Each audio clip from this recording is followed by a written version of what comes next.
오늘 말씀의 제목은 예수님이 당하신 가난의 고통. 예수님이 당하신 가난의 고통이란 제목으로 4월 10일 토요 새벽 예배 말씀 전하도록 하겠습니다. 우리가 지금 읽은 본문 말씀은 예수님의 순환에 관한 이사야서의 예언의 일부를 담고 있죠. 특별히 이 이사야 53장은 구약의 신약이라고 불리울 만큼 예수님의 고난을 상세하게 기록해 놓고 있습니다. 성경은 예수님의 본질에 관해 어떻게 설명하고 있습니까? 빌립보서 2장 6절 7절 말씀 보시면 그는 근본 하나님의 본체시나 하나님과 동등됨을 취할 것으로 여기지 아니하시고 오히려 자기를 비어 종의 형체를 가져 사람들과 같이 되셨다라고 기록하고 있습니다. 하나님 자신이신 예수님이 종의 형체를 가졌다 그랬죠. 인간의 형체가 아니라 종의 형체라고 묘사하고 있습니다. 다시 말해 예수님은 인간들 가운데서도 가장 낮은 밑바닥 인생을 사셨다는 거예요. 여러분, 밑바닥 인생이 당하는 대표적인 고통이 무엇입니까?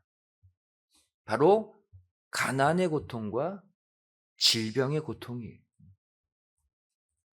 이 땅에 가난한 모든 사람들, 이 땅에 정말로 낮은 위치에 있는 모든 사람들은 똑같이 가난과 질병의 고통을 함께 겪고 있죠. 이사야 선지자는 이 밑바닥 인생이 당하는 가난과 질병의 고통을 예수님이 그 자리까지 내려오셔서 친히 겪으실 것을 오늘 본문에 예언하고 있습니다. 오늘 본문 3절 말씀 다시 보시면 예수님을 가리켜 간고를 많이 겪었으며 질고를 아는 자라 이렇게 표현하고 있어요. 예수님이 겪으신 고통이 두 가지라는 거예요. 간고와 질고. 간고는 가난의 고통을 말합니다. 질고는 질병의 고통을 말해요. 밑바닥 인생이 당하는 고통을 예수님이 친히 다 당하셨다는 것이죠. 오늘 이 가운데 특별히 가난의 고통을 겪으신 예수님에 관해 우리가 함께 생각해 보기를 원합니다. 첫 번째로 예수님은 태어나시는 순간부터 가난을 겪으셨어요.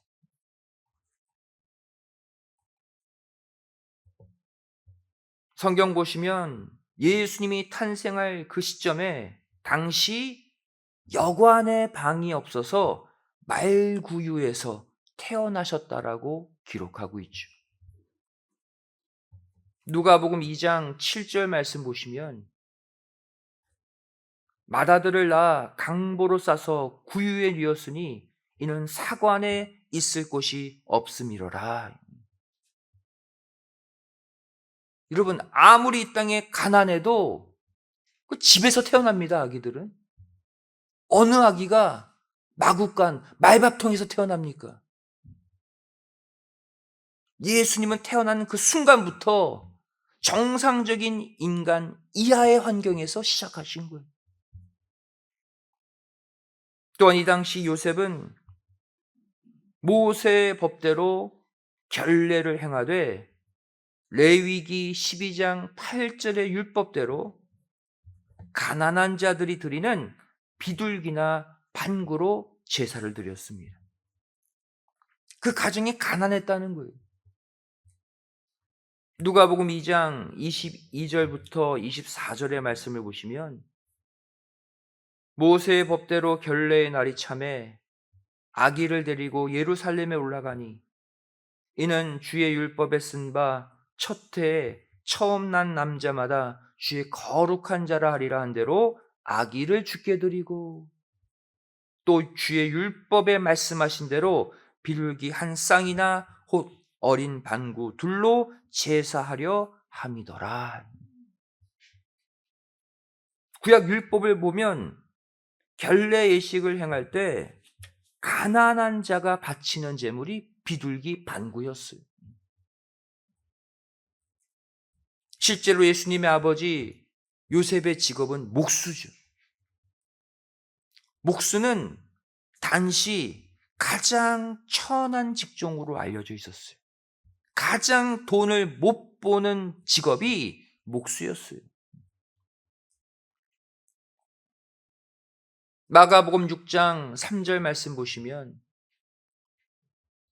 이 사람이 마리아의 아들 목수가 아니냐, 야고보와 요셉과 유다와 시몬의 형제가 아니냐, 그 누이들이 우리와 함께 여기 있지 아니하냐 하고 예수를 배척한지라. 예수님을 배척한 이유가 뭐예요? 그분의 말씀 때문이 아니에요. 그분의 행동 때문이 아니에요. 예수님이 가난한 집 출신이었기 때문에 목수의 아들. 여기 보시면 이 당시 목수는 예수님의 아버지 요셉이잖아요. 그런데 마가복음 6장 3절 보시면 마리아의 아들 목수가 아니냐 그랬어요. 요셉의 아들 목수가 아니냐 이러지 않고. 무슨 말입니까? 이 말을 하고 있는 이 당시 아버지 요셉은 일찍 죽었다는 거예요.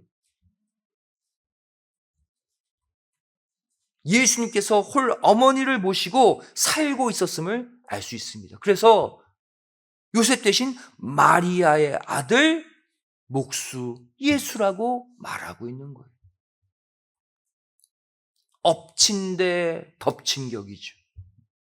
집도 가난한데 아버지도 일찍 죽고 홀어머니 밑에서 산 거예요.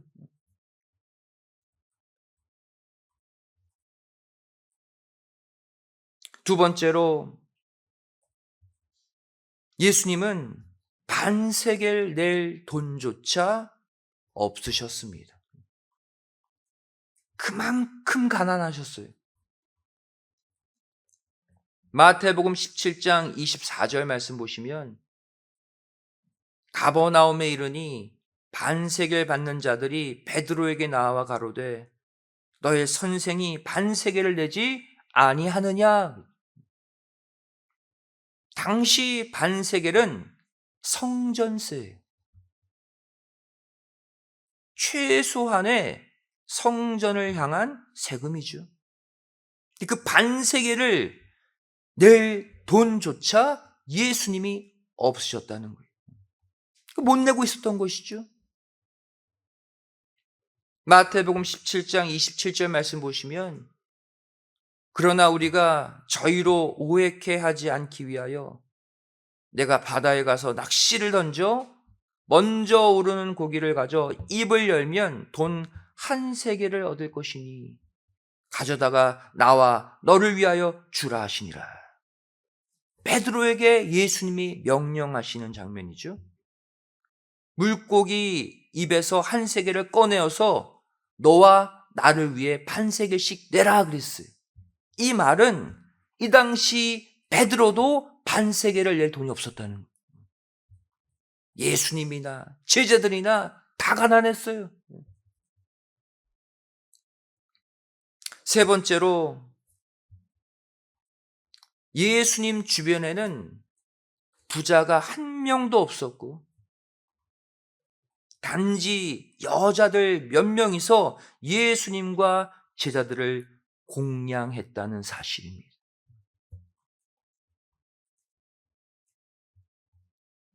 누가복음 8장 3절 말씀 보시면 또 헤롯의 청지기 구사의 아내 요한나와 또 수산나와 다른 여러 여자가 함께하여 자기들의 소유로 저희를 섬기더라. 누가 예수님과 제자들을 서포트했어요? 부자들이 아니었어요.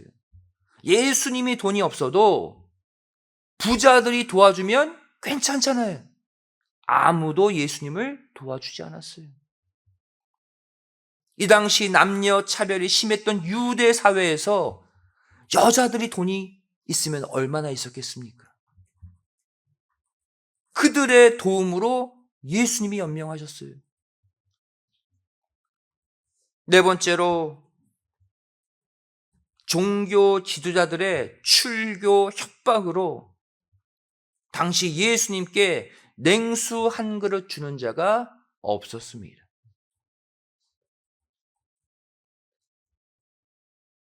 요한복음 9장 22절 말씀 보시면 그 부모가 이렇게 말한 것은 이미 유대인들이 누구든지 예수를 그리스도로 시인하는 자는 출교하기로 결의하였으므로 저희를 무서워함이로라. 안따나 힘든데 예수님을 이제 아예 이단으로 몰아가는 거예요. 예수님 도와주면 다 출교시켜버리겠다. 당연히 돈 많은 부자, 권력자들 자기에게 해가 갈까봐 예수님께 가까이 하지 못했겠죠. 사방팔방이 다 막혀 있는 거예요. 마태복음 10장 42절 말씀 보시면 이러한 배경 가운데 예수님이 이 말씀하신 거예요. 또 누구든지 제자의 이름으로 이 소자 중 하나에게 냉수 한 그릇이라도 주는 자는 내가 진실로 너에게 이르노니 그 사람이 결단코 상을 잃지 아니하리라. 그래서 소자라는 존재가 나오죠. 가장 힘없고 연약한 자를 가리켜요. 사람들에게서 하찮게 여김받는 자를 가리켜요. 결국 여기서 말하는 소자는 예수님 자신입니다. 소자 취급받고 있었어요. 다시 말하면 현재 예수님에게 냉수 한 그릇 대접해 주는 자가 없다는 말씀을 돌려서 하고 계신 거예요.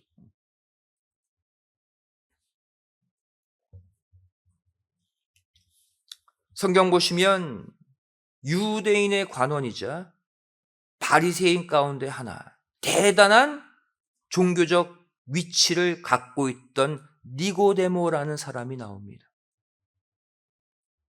이 니고데모도 예수님을 만나고 싶은데 눈치 보여서 밤중에 몰래 찾아왔다고 말하고 있어요. 예수님 만나는 거 들켰다가는 본인이 해를 받을까 봐 밤에 몰래 찾아온 것이죠. 요한복음 3장 1절 2절 말씀 보시면 바리새인 중에 니고데모라 하는 사람이 있으니 유대인의 관원이라, 높은 직급이죠.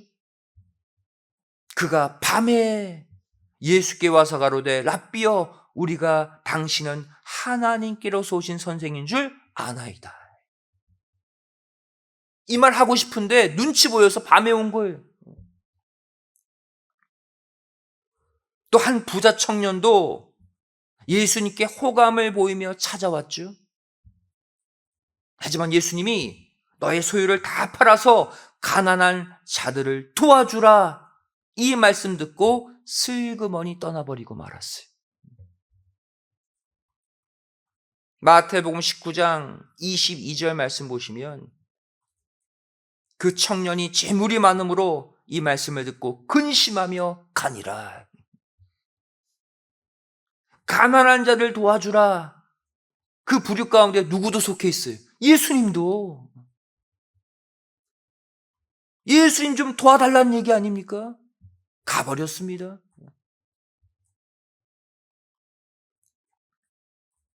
다섯 번째로 예수님은 자신의 말씀을 들으러 온 무리들을 먹여줄 양식이 없으셨습니다. 주고 싶어도 가진 양식이 없으셨어요. 마태복음 15장 32절 말씀 보시면 예수께서 제자들을 불러 가라사대 내가 무리를 불쌍히 여기노라. 저희가 나와 함께 있은 지 이미 사흘임에 먹을 것이 없도다. 길에서 기진할까 하여 굶겨 보내지 못하겠노라. 마음은 안타깝죠. 3일 동안이나 아무것도 못 먹였어요. 말씀 들으러 온 사람들에게. 그래서 결국 7병2여의 기적을 일으켰어. 다른 사람의 양식이죠. 그것을 가져다가 7병2여의 기적을 일으켜서 남자만 4,000명 먹이신 거 보세요.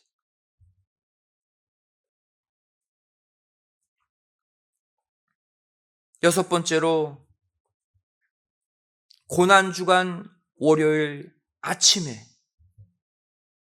베다니에서 나오실 때도 아무것도 드시지 못한 채 나오셨습니다. 마가복음 11장 12절 말씀 보시면 이튿날 저희가 베다니에서 나왔을 때에 예수께서 시장하신지라. 다시 말하면 이 당시 고정적으로 머물러 계시던 베다니에서 아무도 예수님께 아침 밥상을 차려주지 못했다는 거예요. 굶고 나오신 거예요.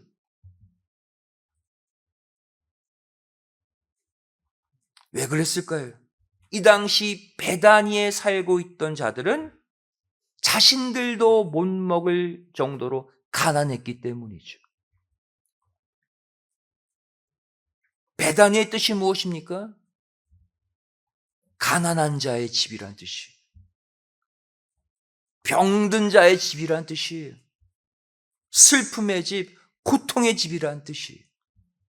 실제로 이 당시 베다니에는 돈 없고 병들고 소외받은 사람들이 모여 산 동네. 오늘날로 말하면 판자촌과 같은 동네 베다니는.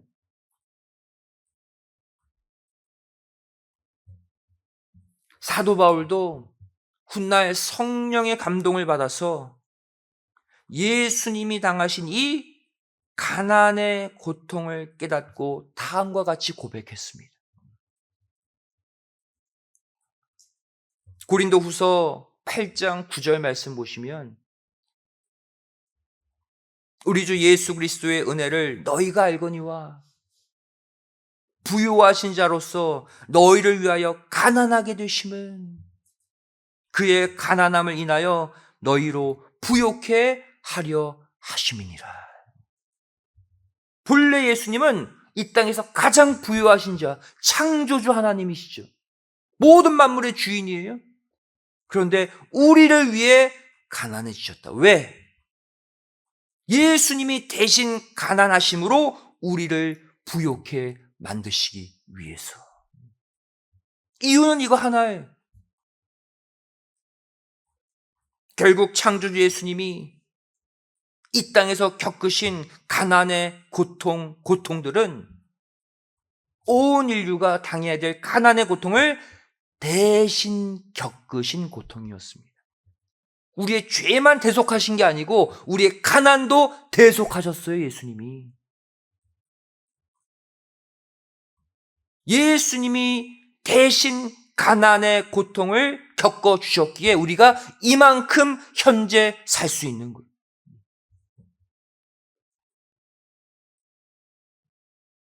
마태복음 11장 28절에 그리고 나서 이 말씀하신 거예요. 수고하고 무거운 짐진 자들아 다 내게로 오라. 내가 너희를 쉬게 하리라. 왜? 내가 이미 너희들의 가난의 짐 다 내가 대신 졌어. 나만 믿고 너희들의 모든 고통의 짐을 맡기면 내가 안식으로 갚아줄게. 이 시간 2025년이 지났음에도 아직까지 물질의 고통, 직장, 사업체의 고통으로 힘들어하고 계신 분들 계십니까? 이 시간 이 모든 물질적인 짐, 가난의 짐 예수님께 다 맡기시고 예수님이 우리에게 요구하시는 것 바로 십자가의 복음, 구속의 복음 전파에 더욱 힘쓰시는 가운데 영육간 부요의 축복을 회복하여 누리는 올 한 해가 되시기를 주님의 이름으로 간절히 축원드리겠습니다.